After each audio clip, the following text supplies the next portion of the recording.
என்னுடைய சொந்த தாத்தாவை பற்றி எங்களால் சொல்ல முடியும். எங்கள் அப்பாவுடைய அப்பா, அவரும் இதே பிரச்சனை தான். பீடி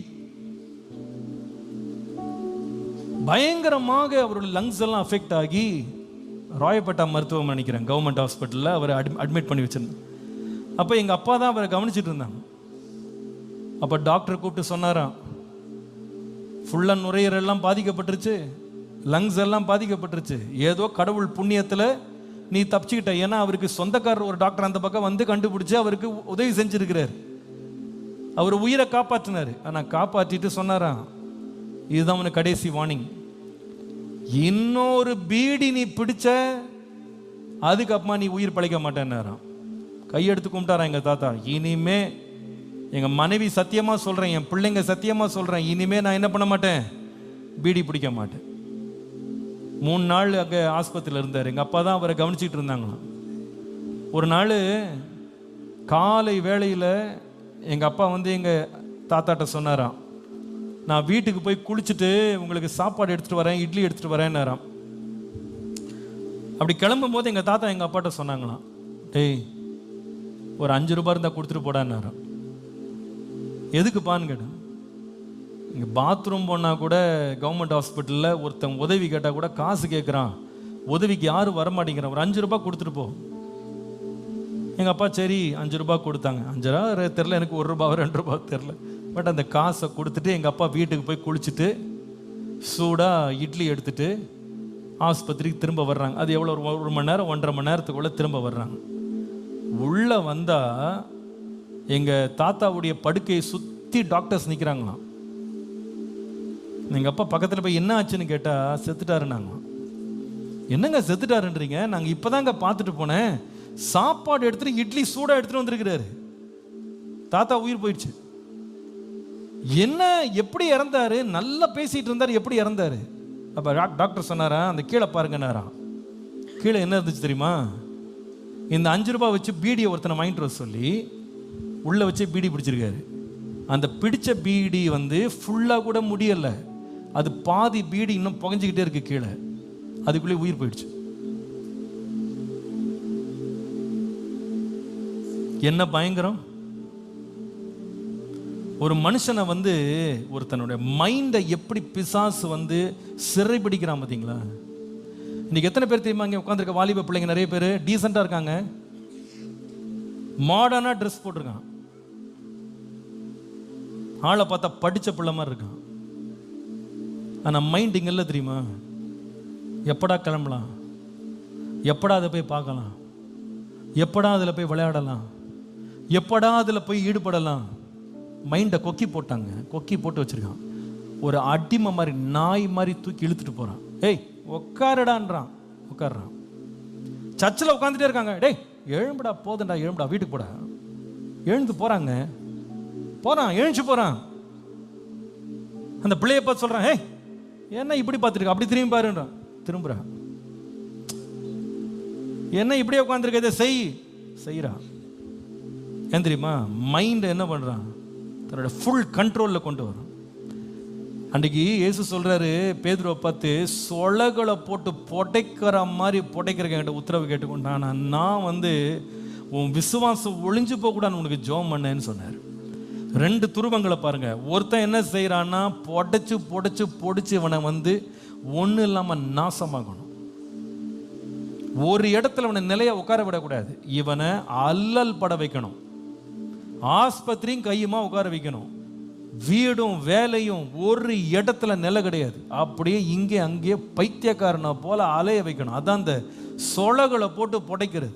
ஒரு இடத்துல மைண்ட் வந்து கான்ஸ்டன்டாக இருக்காது, அதில் அப்படி ஒரு டர்மாயில் ஒரு டார்மெண்ட்டை கொடுக்கறது, நிம்மதியாக தூங்க விடுறது கிடையாது. ராத்திரி 2 மணிக்கு உடம்பு சொல்லணும், டேய் தூங்குன்னு, ஆனால் மனசு சொல்ல இன்னும் ஒன்னே ஒன்று பார்த்துடுறேன், நான் ஒன்னே ஒன்று பார்த்துட்டு வந்துடுறேன்.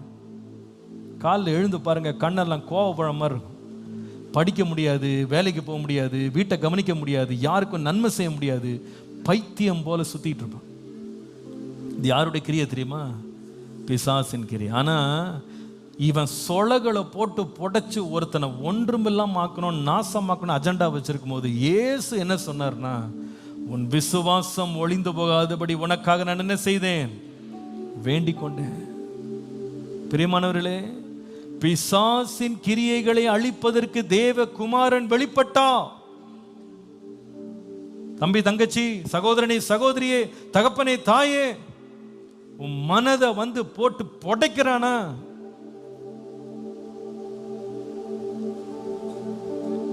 ஒரு இடம் நிம்மதியா உட்கார விடாம, சத்தியத்தின்படி கீழ்ப்படிய விடாம மனதை போட்டு குழப்பிட்டு இருக்கிறானா? ஒழுக்க கேடான காரியங்களை உன்னை அலைய விட்டுட்டு இருக்கிறானா? நீதியின்படி நடக்காம அநீதிக்கு போகும்படி உன்னை தூண்டுறானா? இது அவனுடைய கிரியங்க. எத்தனையோ பேரை அழிச்சு நாசமாக்கி தூக்கி புதைச்சிட்டான் அவன், தெரியுமா உங்களுக்கு? நல்லா இருக்க வேண்டிய எத்தனையோ பேரோட லைஃபை கல்லறை கொண்டு போயிட்டான் அவன். அவங்களுக்கு உடம்புல எந்த பிரச்சனையும் கிடையாது. பிரச்சனை எங்க? மைண்ட். எத்தனை பேர் தெரியுமாங்க நல்ல பணம் வச்சிருக்காங்க, எக்கச்சக்கமா லட்ச லட்சமா சம்பாதிக்கிறாங்க, கையில காசுக்கெல்லாம் அவனுக்கு குறைச்சல் கிடையாது, எக்கச்சக்க காசு கையில இருக்கு. ஆனா சிந்தனையில பைத்தியம் போல சுத்திட்டு இருக்கான், பைத்தியம் மாதிரி சுத்திட்டு இருக்கான். அவனை மட்டும் நீங்க ஒழுங்கா விட்டுருந்தீங்கன்னா அவன் நல்லா படிச்சு பட்டதாரி ஆகி எங்கேயோ அவன் இருந்திருப்பான். லைஃப்ல எவ்வளவோ சாதிச்சிருக்கலாம். அந்த பிள்ளை எங்கேயோ போயிருக்கலாம். வருங்காலம் எப்படியோ கட்டப்பட்டிருக்கும்.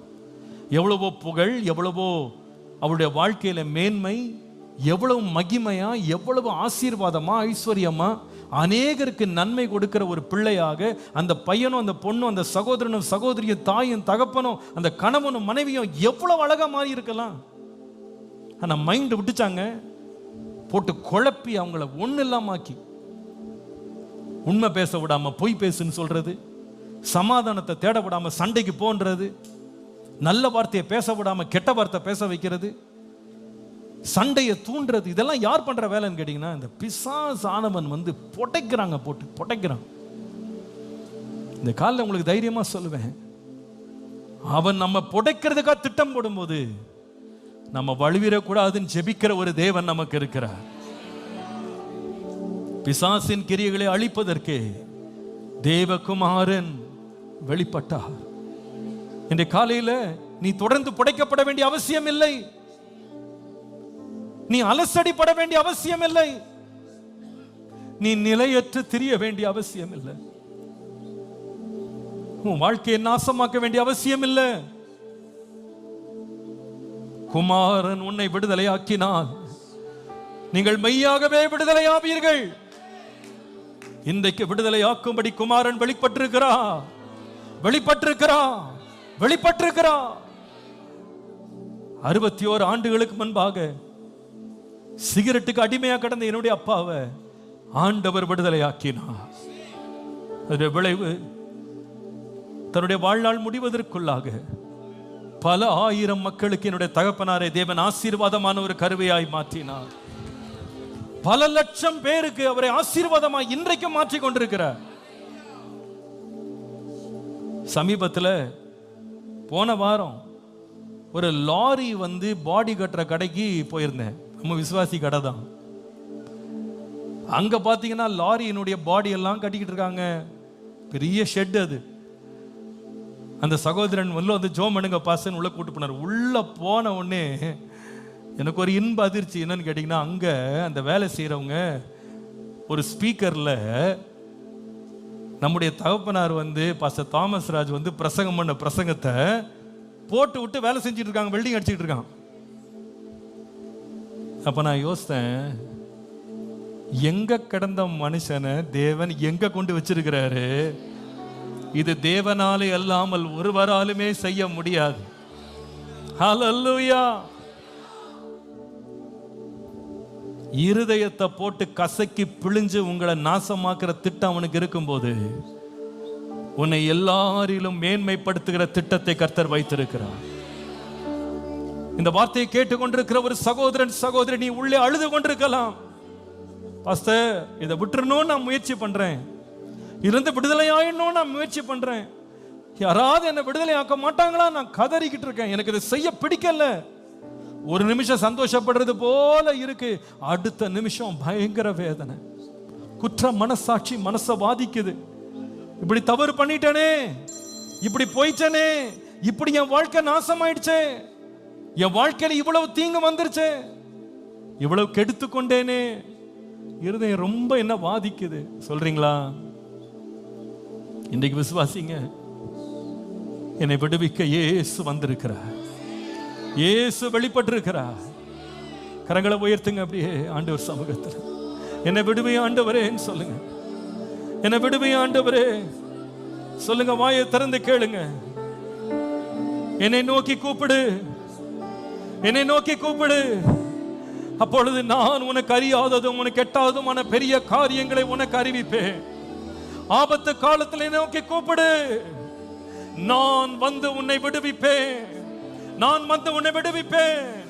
ஓங்கிய புயத்தினாலும் பலத்த கரத்தினாலும் உன்னை விடுவிக்கிற ஒரு தேவகுமாரன் இன்றைக்கு நம்மத்தினை வெளிப்பட்டிருக்கிறார், வெளிப்பட்டிருக்கிறார், வெளிப்பட்டிருக்கிறார், வெளிப்பட்டிருக்கிறார். டிப்ரெஷன்ல நீ இருக்கலாம், ஏதாவது ஒரு பயங்கரமான ஒரு அடிக்ஷன்ல நீ இருக்கலாம். ஆண்டவர் உன்னை விடுதலையாக்க இன்றைக்கு வெளிப்பட்டிருக்கிறார், இன்றைக்கு வெளிப்பட்டிருக்கிறார்.